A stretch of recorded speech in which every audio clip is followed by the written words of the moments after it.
찬송가 150장입니다. 갈보리산 위에 십자가 섰으니 주가 고난을 당한 표라. 험한 십자가에 내가 사랑함은 주가 보혈을 흘림이라. 최후 승리를 얻기까지 주의 십자가 사랑하리. 빛난 멸류관 얻기까지 험한 십자가 붙들겠네. 멸시천대받은 주의 십자가에 나의 마음이 끌리도다. 귀한 어린 양이 세상 죄를 지고 험한 십자가 지셨도다. 최후 승리를 얻기까지 주의 십자가 사랑하리. 빛난 멸류관 받기까지 험한 십자가 붙들겠네. 험한 십자가에 주가 흘린 피를 믿는 마음으로 바라보니 나를 용서하고 내 죄 사시려 주가 흘리신 보혈이라. 최후 승리를 얻기까지 주의 십자가 사랑하리. 빛난 멸류관 받기까지 험한 십자가 붙들겠네. 주님 예비하신 나의 본향집에 나를 부르실 그날에는 영광 중에 계신 우리 주와 함께 내가 죽도록 충성하리. 최후 승리를 얻기까지 주의 십자가 사랑하리. 빛난 멸류관 받기까지 험한 십자가 붙들겠네. 아멘. 하나님 말씀은 누가복음 21장입니다. 누가복음 21장 1절에서 4절까지입니다. 우리 같이 한 목소리로 같이 한번 읽어보겠습니다. 시작. 예수께서 눈을 들어 부자들이 헌금함에 헌금 넣는 것을 보시고 또 어떤 가난한 과부가 2 렙돈 넣는 것을 보시고 이르시되 내가 참으로 너희에게 말하노니 이 가난한 과부가 다른 모든 사람보다 많이 넣었도다. 저들은 그 풍족한 중에 헌금을 넣었거니와 이 과부는 그 가난한 중에 자기가 가지고 있는 생활비 전부를 넣었느니라 하시니라. 아멘. 오늘은 종려주일을 시작으로 고난주간 세 번째 날인 소위 변론의 날이다 이렇게 이야기를 합니다. 당시 종교 지도자들은 예수님의 권위에 대해서 계속 질문을 합니다. 도대체 어디서 그런 권위가 나서 그런 이야기를 자꾸 하고, 또 어제는 어떻게 했습니까? 성전에서 성전을 청결케 하는 그런 일을 하셨죠. 장사하는 사람들, 또 돈 바꿔주는 사람들, 그런 사람들을 다 내어 쫓고 하시면서 내 집은 기도하는 집이다 이런 말씀을 하셨습니다. 그래서 예수님이 그런 종교 지도자들과 논쟁하시고 또 변론하시는 그런 내용이 이제 오늘 셋째 날이 있었습니다. 그래서 누가복음 20장에서 22장까지 이제 그 내용들이 쭉 나오죠. 그때 이제 종교에 대한 신앙적인 이야기도 쭉 말씀하셨지만 우리의 삶의 문제들도 말씀을 하십니다. 특별히 여러 비유가 나오죠. 그래서 보면 두 아들의 비유, 또 악한 소작인의 비유, 또 왕의 아들의 비유, 이제 여러 비유들이 나옵니다. 여러분 집에 가셔서 누가복음 20장부터 22장까지 이제 쭉 읽어보시면 그것이 오늘 있었던 여러 일들입니다. 어제 나눠드린 그 프린터물을 보시고 거기에 또 병행 구절, 그 복음서에 있는 병행 구절들이 있어요. 그래서 그 구절들을 또 같이 읽고 묵상하면서 또 하루를 그렇게 또 지내시면은 더 은혜가 될 줄 압니다. 오늘 셋째 날인데요. 특별히 과부의 헌금에 대해서 오늘 같이 읽었는데 그 내용을 살펴보고 함께 은혜를 나누겠습니다. 지금 예수님이 있는 장소가 어디냐면 성전입니다. 그래서 주일날 예루살렘에 입성하셔서 가장 첫째 날 예수님이 성전에 가셨죠. 그래서 성전을 청결케 하시고, 근데 오늘 화요일 날 여전히 지금 성전에 계십니다. 어제 성전에서 그런 큰 일이 있었는데 그 종교 지도자들이 지금 어떨까요? 당연히 지금 어떻게 하면 예수님을 모함하고 예수님을 죽일까 하는 그러한 논의를 하고 또 지금 혈안이 되어 있습니다. 그런데 여전히 지금 예수님이 성전에 계세요. 분명히 이유가 있겠죠. 오늘 말씀에 보니까 두 사람이 나옵니다. 한 사람은 부자이고 또 한 사람은 과부입니다. 말씀해 보니까 그 과부는 가난한 과부였다 이렇게 기록을 합니다.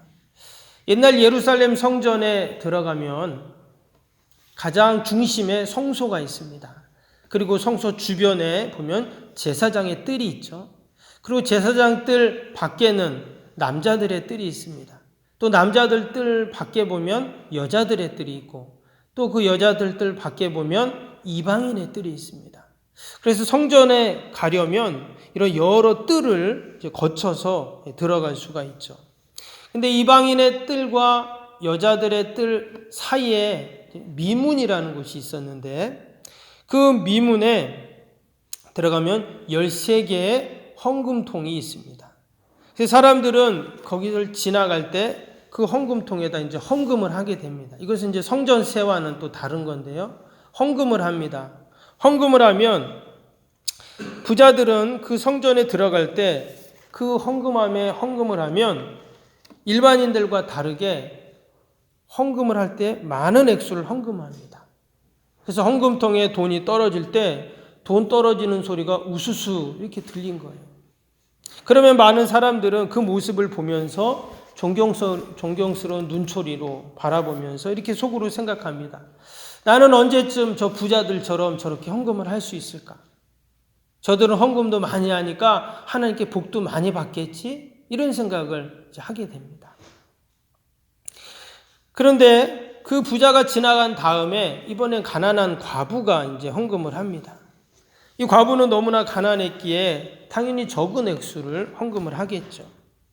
오늘 말씀해 보니까 2렙돈을 헌금했다 이렇게 나옵니다. 이 렙돈이라는 단위는 당시에 가장 작은 화폐 단위였습니다. 우리 성경에 보면 여러 화폐 단위가 나오죠. 고드란트, 알사리온, 데나리온 여러 화폐들이 나오는데 뭐 비슷한 또 다른 화폐 용어이기도 합니다. 우리가 아는 그 데나리온 보면 그 하루 품삯이 한 데나리온이었다 이렇게 이야기합니다. 그런데 이 렙돈은 그 1데나리온의 128분의 1이라고 해요. 그것을 지금으로 환산하면 예를 들어서 10만 원이라고 하면 1,000원도 안 되는 것입니다. 800원도 안 되는 700원 조금 더 되는 그런 돈이거든요. 그러니까 상당히 적은 액수죠. 근데 이 가난한 과부는 당시에 전혀 경제활동을 할 수 없는 시대였기 때문에 또 정부가 아무것도 도와주지를 않기 때문에 이런 극빈자의 삶을 살았습니다.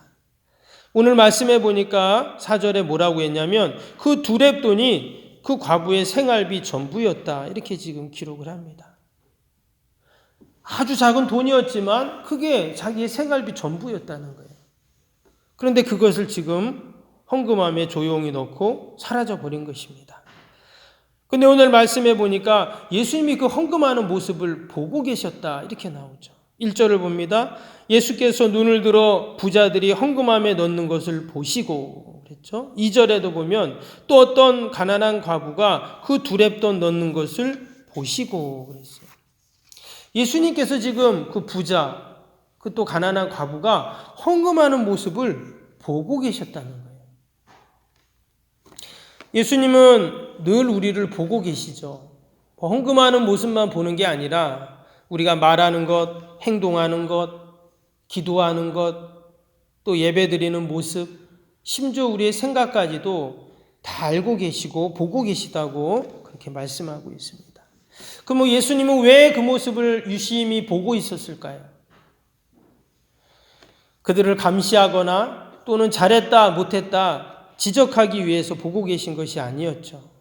마치 부모가 자녀들을 바라보는 것처럼 하나님께서는 하나님의 자녀들을 보는 이유는 딱 하나입니다. 그들을 너무나 사랑하기 때문이에요. 사랑하는 자녀들이 지금 뭐를 하는지, 어떻게 있는지, 어떤 생각을 하는지를 늘 보고 계시죠. 그래서 필요한 것들을 도와주시고 또 언제든지 우리와 함께 하시는 하나님이신 줄로 믿습니다. 오늘 예수님이 그 부자와 과부의 헌금하는 것을 보고 계신 이유도 그들을 칭찬하기 위해서였습니다. 대개 우리는 부자와 이 가난한 과부를 비교하면서 부자는 잘못되고 또 과부는 또 잘했다 이렇게 우리는 사실 도식을 이원론적으로 이제 이해를 합니다. 그러나 오늘 말씀을 천천히 읽어보면 당연히 과부는 칭찬받을 만하고 그 작은 헌금이었지만 그 안에는 하나님을 향한 사랑과 믿음과 또한 헌신이 다 담겨 있습니다. 그러나 예수님은 그 부자도 나무라지 않으셨어요. 당연히 그 헌금도 귀합니다. 혹이나 그 부자가 자신의 그 부를 드러내려고 했던 자랑하고 싶었던 그런 모습도 있었을 것입니다.